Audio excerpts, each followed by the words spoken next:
No borders, no boundaries.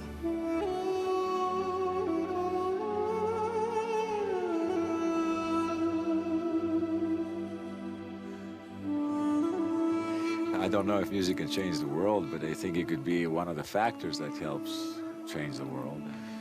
If, in some small way, I could even help one person change even their mood, something as simple as that, from being sad to make them, to give them relief from anxiety or sadness. I mean, how amazing that you can do that.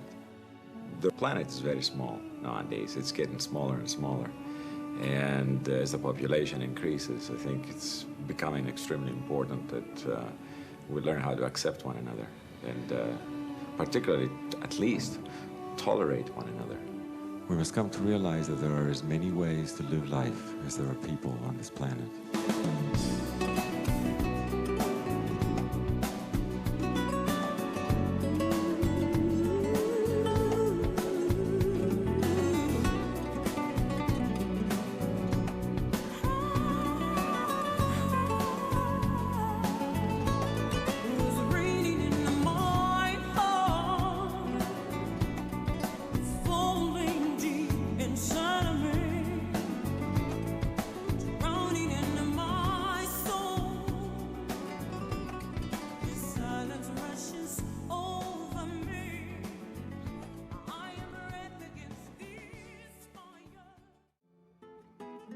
With him on these travels were 45 musicians, a far-reaching international cast whose talent and imagination had made important contributions to the new works he would record in India and China.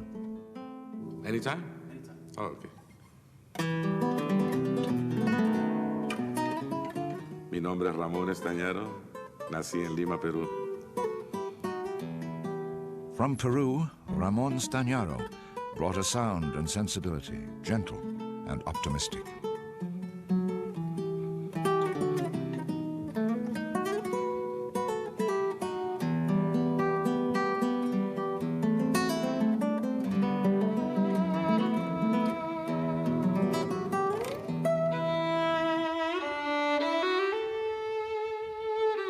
Conductor Armen Anassian is from the former Soviet Republic of Armenia.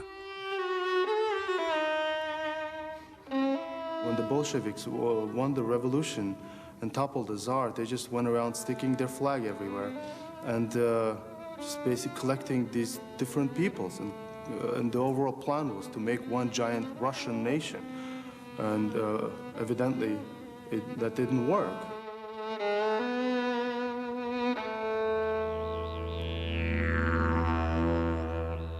Dawar, Maragori, Maragajan, Mogayan, General Galing, Jabogai. David Hudson's didgeridoo is a connection to the long-gone ancestors who first settled Australia. It wasn't until 1967 that Aboriginal people were allowed to vote in our own country. All Aboriginal people are asking in Australia is that we are given recognition that we are the original people from that country and that we are first Australians.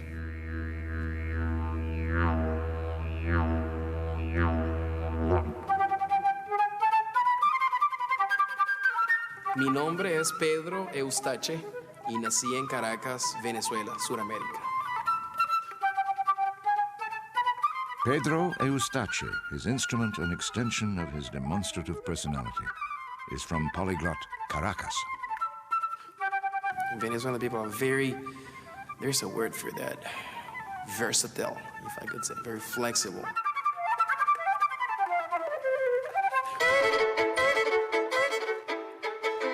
I'm just kidding, man, just kidding. Violinist Karen Briggs knows city and country, raised in New York, born in the Virgin Islands.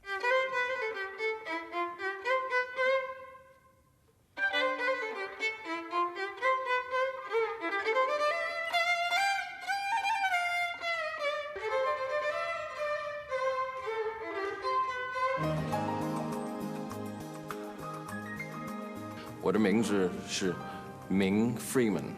Ming Freeman, born in Taiwan, conjures acoustic sounds from electronic machines.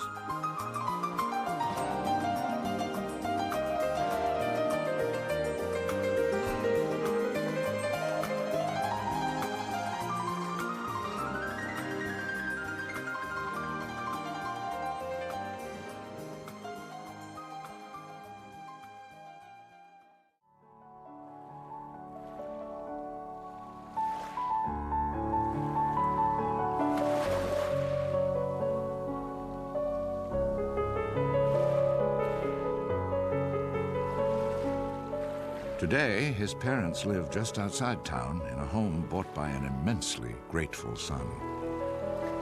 The relatives thought that they were nuts when they bought us the piano, to have a piano in the house, because he felt at the age of 6 and 7 years old, even though he felt earlier we should have done it, but it was the time where the kids can learn the fastest. Piano was very expensive in Greece then in comparison with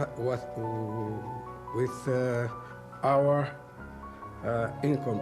But he figured out how to get a loan and how to do it. And I knew at the time that he bought the piano, he didn't have money left to go to the movies, or he even stopped going to the local cafe to have coffee. If I buy it 10 years later, it will be useless. No, nothing can be done 10 years later. They have to start right now. And we started at the right moment.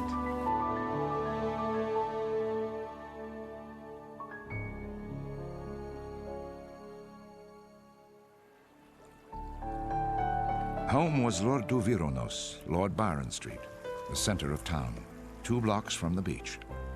3 children altogether, and Sotiri and Feliza Crisamalis wanted George and Yanni and Anta to go to college in America.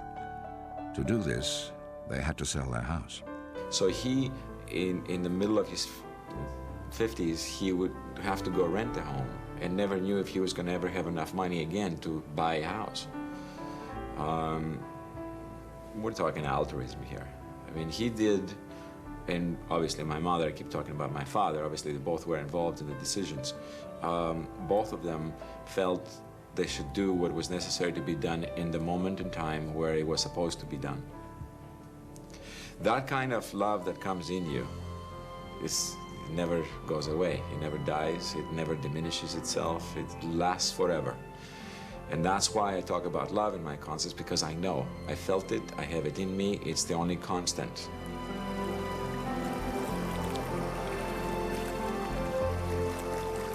I'm telling him, Yanni, take care of Yanni, too, not only music. Does he listen to you? Oh, sometimes. You know him. He's doing anything he likes to do.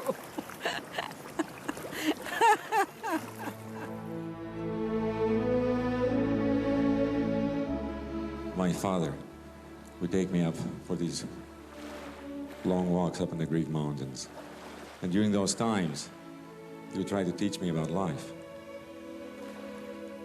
He was always trying to teach me simplicity and appreciation for nature. He liked to say that the best things in life are available to any human being. So you see, greatness has nothing to do with success or money or possessions. Places we've ever been, I've appreciated Indian culture more than any other place we've been, just because it was so colorful and so strong in India, and they're so proud of it. And I don't think we've been anywhere where that's been so outstanding. India was a sensory overload by every sense imaginable. Every day I was shocked with something, you know, be it the Taj Mahal, its beauty, and the contrast of the poverty outside our hotel. It was just overbearing and overwhelming. Every day I dealt with that, and I will never forget India. Never, never forget India. I sat down a couple of years ago and thought about where would the next concert take place. Obviously, you're trying to select places that would lend themselves to good pictures. At the same time, the Taj Mahal, being what it is and what it symbolizes, it's a symbol of love, had a special attraction to me. And the other magical place was the Forbidden City. But at the time, it seemed like an impossible dream, you know. Both of these locations seemed impossible. I didn't even have high hopes that they would even become reality. These places are very inspiring. They're inspiring to me, and I think they're inspiring to the public in general, because they point in one direction. And that is, human beings can be great if we choose to. They are reminders of past greatness. And I ended up meeting 7 people that were incredible. One in particular that I had a very strong connection with, which seemed to be their spokesperson. His name was Bipti Ram.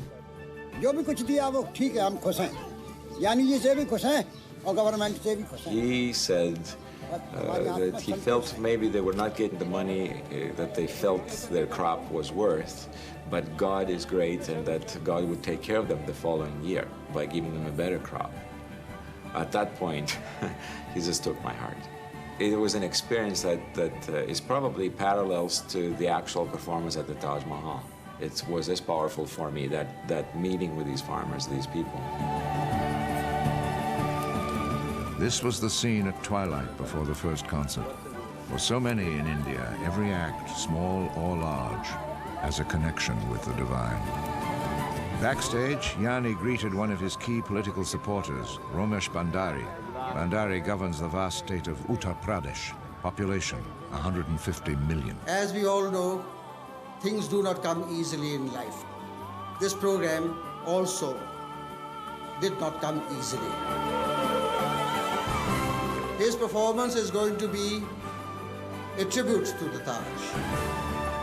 A tribute to perhaps not only one of the most greatest wonders of the world, but a tribute to the symbolism of harmony, of peace, and of eternal love.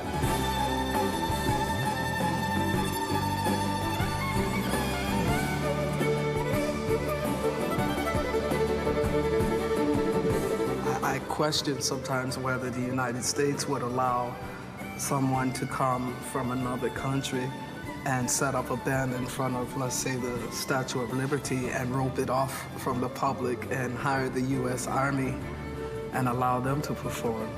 I wonder if that could be done.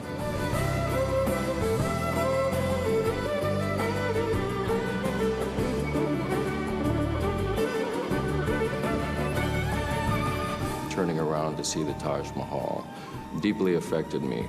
My inner being was very moved. You're always going to have your critics, and someone's going to smash you. So it doesn't really matter. He wanted to do this. It was his dream, and he was able to do it. And I think that's pretty amazing. I think some of the objections came out of ignorance. And that's why, essentially, the Supreme Court allowed us to do what we did. I felt that my music was appropriate to be performed at the Taj Mahal. Here we go. Yeah, slow down. Take 6. Take 3. The moment I'll remember most, on the 20th of March, when Yanni came to stage, I almost cried and I had tears in my eyes.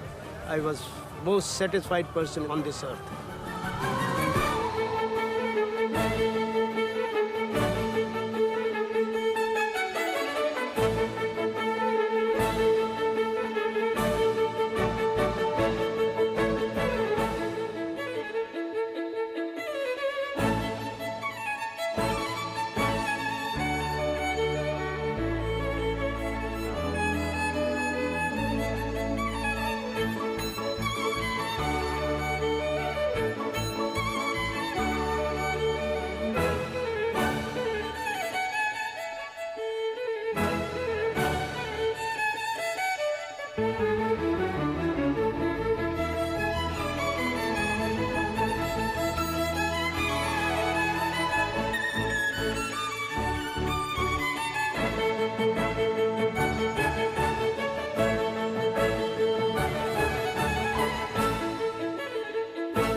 This image had never been seen before. For the first time in its nearly 4 centuries, the Taj was lit at night.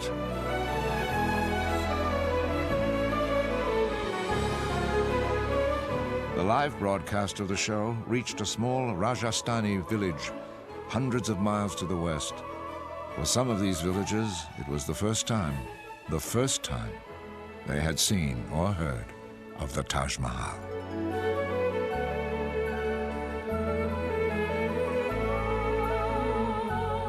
Well, I think it's essentially the celebration of freedom, and what I think is thematically the most significant, which is the triumph of the human spirit, whether it is getting independence, getting freedom, whether it is Yanni going through all the various protests or, uncertainties that happen to crop up, finally the triumph of the human spirit.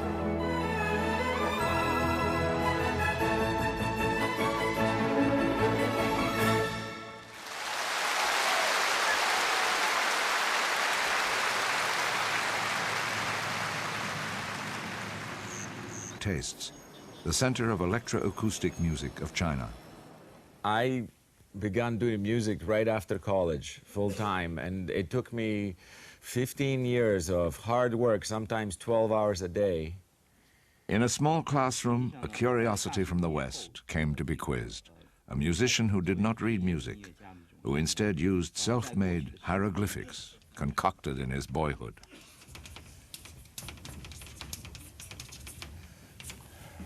Obviously, these are similar in music. They're bars, right? Right. A little sign over a note like this says that this note underneath that is the highest note on the bar. I started doing it when I was 8 or 9 years old.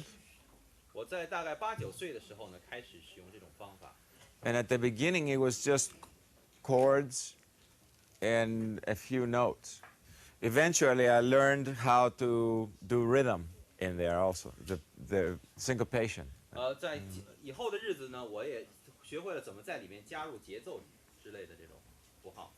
This is the beginning of a piece of music called Keys to Imagination. It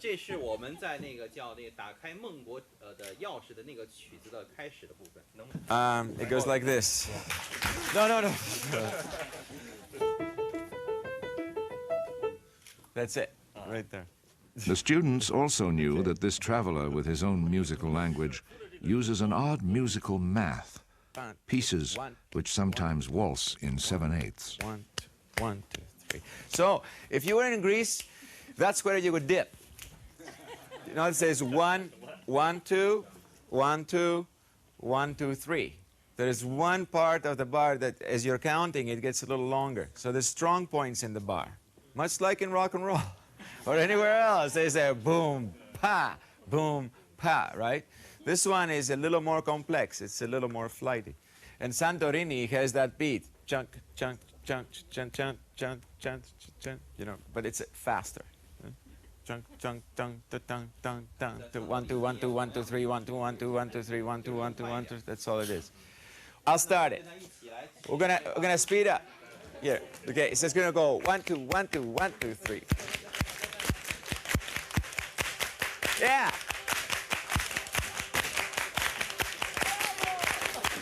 All right, great. Woo. World.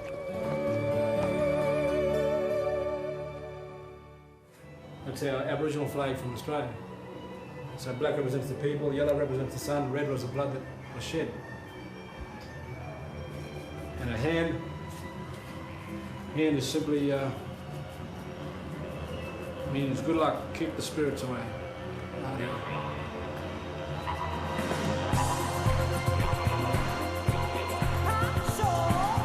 I think we cannot be confusing governments with the people and ideologies with the people. And from my travels around the world, I have found that people around the world are the same.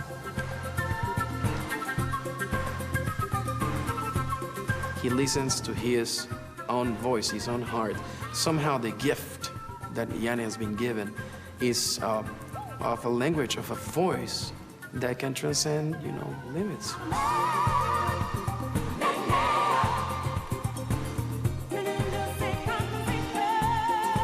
So, after all, this son of Greece was able to play his music in settings of sweet resonance, in lands of a billion faces. One of the last songs in the program was Niki Nana, We Are One.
What I see in the rest of the world is that there's so much fighting and squabbling happening, and for someone to get off his backside and at least show China, India, America, and bring all these people together, it shows that we are uniting cultures through our music.